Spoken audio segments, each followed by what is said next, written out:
Good morning from my side as well, and I would like to invite my panelists to the stage. Yvonne Gruendler, Chief Product Officer of Ottonova, and Richard Hector, Chief Sales Officer of Element. So you are representing the second wave of InsurTechs. Those guys brave enough to build entire insurance companies. And let me start with you. You and your colleagues decided to found a health insurer, founding a private health insurer in Germany. In times where everybody is talking about private health insurance going away, in times where Christian Lindner is not brave enough to govern, but rather leaves it to the Social Democrats who want the Bürgerversicherung. So tell me, are you crazy? Crazy is one word. I think another word could be innovative. I don't think we're crazy, no. I think it makes a lot of sense what we're doing, and let me tell you why. We want to become a personalized health platform. The issue with that is that whenever you see anything innovative, the question always arises, who's going to pay for that? And do German customers willingly put their hands into their pocket, take out their wallet, and pay for services that they believe are already covered by their health insurance? I think the answer there, as we all know, is no. And so to be able to drive the innovation and really make this personalized health platform, we actually have to create the paying layer. Therefore, we have to create a payer. Now, when you come down to Germany, you have a dual system with the public and a private health insurance. And are you going to found a public one, a GKV, or a PKV, which is the private one? And I think there the answer is pretty clear that you have to go for the PKV. Okay. So, Richard, you are in basically the same business, but then it's a completely different area of that business. You're not doing health insurance.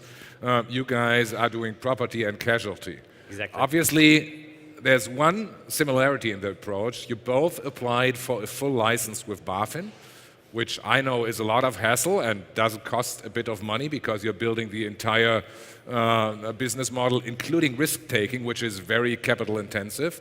Why did you choose for your P&C business to apply for a full license? In the first wave, they have so many different approaches, but nobody seemed to need a full license. Where do you need it for? So I think if you look at the first wave of InsurTechs and the digital revolution of insurance, it was a lot centered around the customer and around the clients. And there were digital wallets, brokers, or the small apps where all your insurances come in. And they told a story around being closer to the customer, speaking the customer's language. But the problem for everyone here who basically downloaded one of those apps or engaged in the digital experience was that if you put up your policy number and you kind of said, hey, please take my policy from my insurance company, it took weeks and weeks till it came. Similarly, if you changed apartment or something, it took a long time for those insurance companies to change the contract and for your broker to get back. And so the missing link was broken between the digital broker and the insurance companies. And we believe there's a need for an insurance company with this fully digital and really fills in that gap. And that gap we see and we position really on the production and development side, providing our services via white label services and APIs to a variety of customers. So in that case, to a digital broker, in other cases to online portals, so the top 10, 20 large portals in Germany you know, but also to e-commerce players in the funnel, and lastly to really insurance companies who want to outsource part of their products and basically want us to take over a small portion or the products that they just can't keep up with digitalization. Okay. By having a full license, you're obviously an insurance company. On the other hand, when you read about Element, the approach is described as either insurance as a platform or insurance as a service, which does sound a bit different than the insurance companies we all know. It sounds different from Allianz or Generali or Ergo or the others, where most of the people in the room probably have their insurance with. So what does that mean, insurance as a service? Absolutely. So most insurances that you know today, including Ottonova, really want to own that client relationship, that distribution, and that's something we don't have an interest in. We want really to own and be the technology platform underneath, including services such as claims, such as MTAs, which is you change an address, you're changing something to your policy, you need more coverage, less coverage. So we want to be the technology layer on top of which other companies build the client-facing business on. So, Richard doesn't want to own the customer. You do. Why do you want to own the customer? We want to own the customer because we want to help the customer. We don't want to own the customer because we want to, as I hear very often, the belief is sell the data to some big company and make lots of money. We give the customer the choice what data he wants to share with us so that we can use that data to keep him healthy. For example, we have a mobile app, which is the main gateway for the customer to access our services and use our services, as well as upload his claims and get them paid back. And in that mobile app, we have created essentially an electronic patient record. So we have a timeline whereby you can see what has happened to this customer or this patient throughout his lifetime. And based on that, we give him health prompts. So let's say you went to see your dentist about 10 months ago.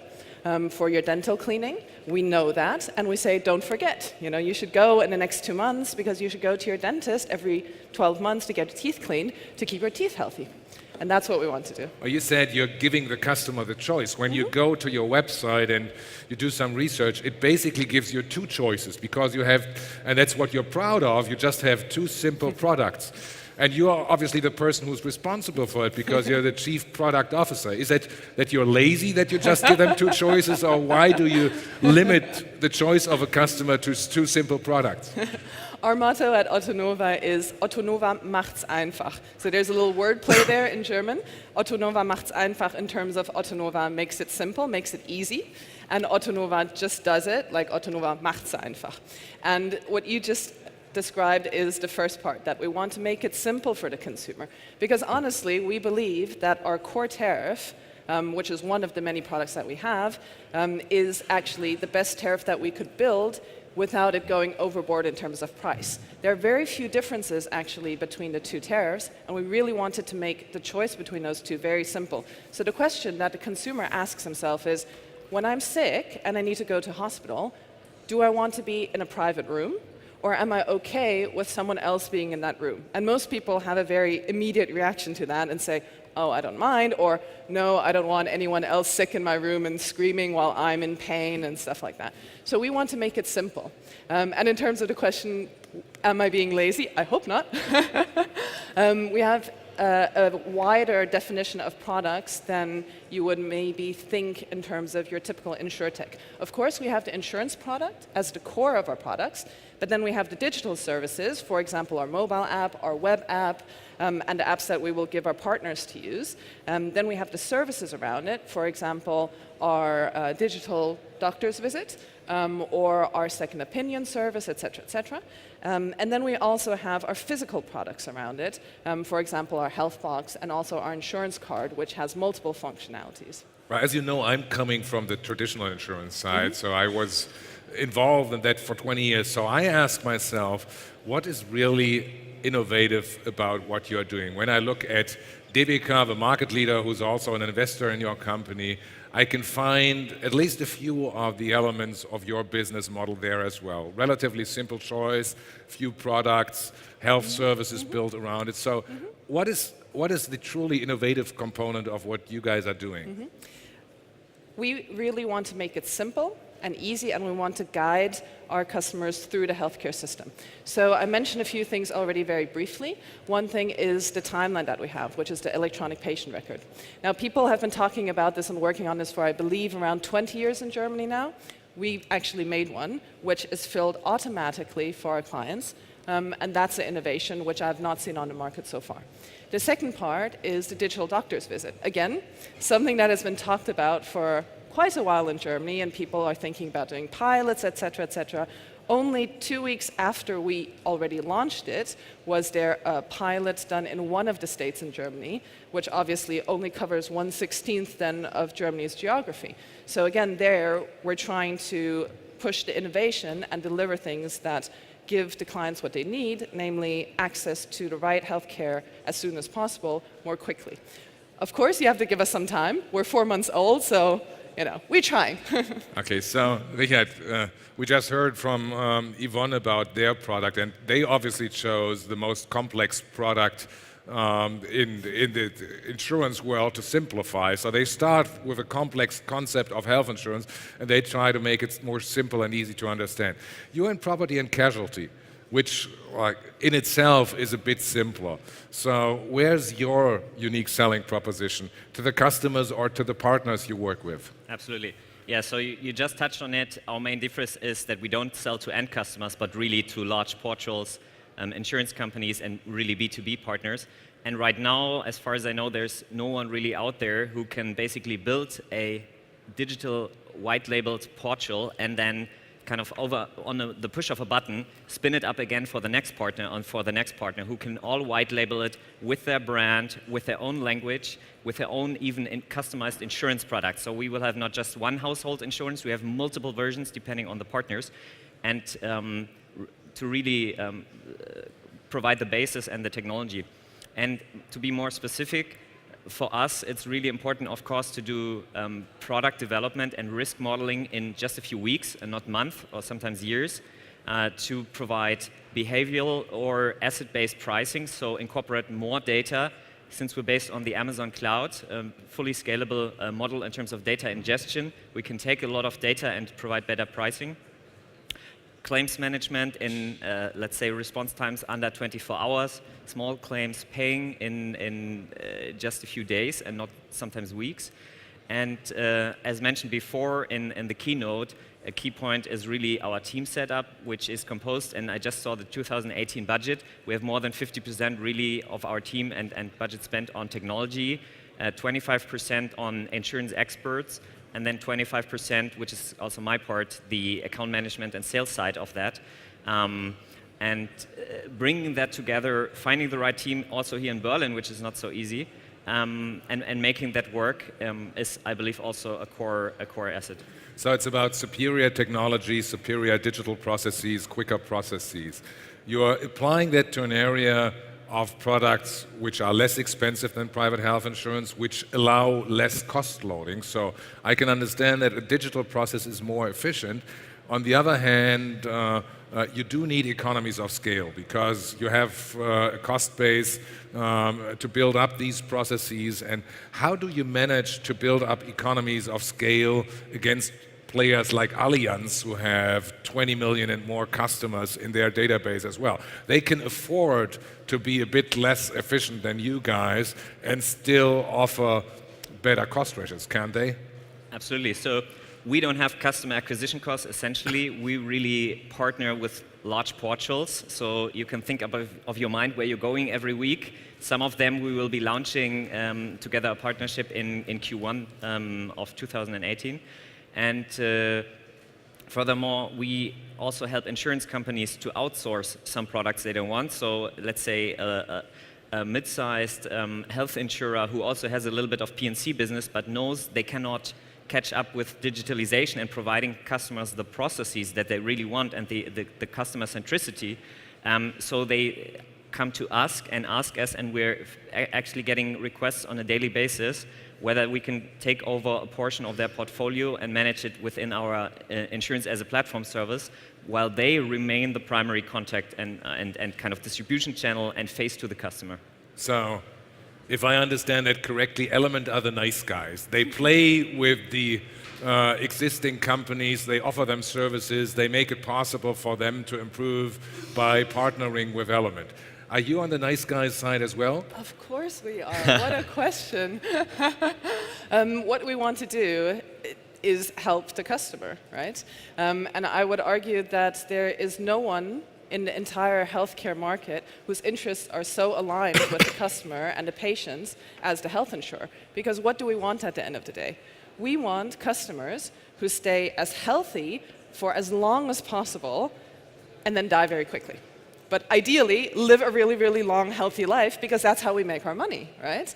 So our interests are totally aligned with that of the customer, who I believe also wants to stay as healthy for as long as possible.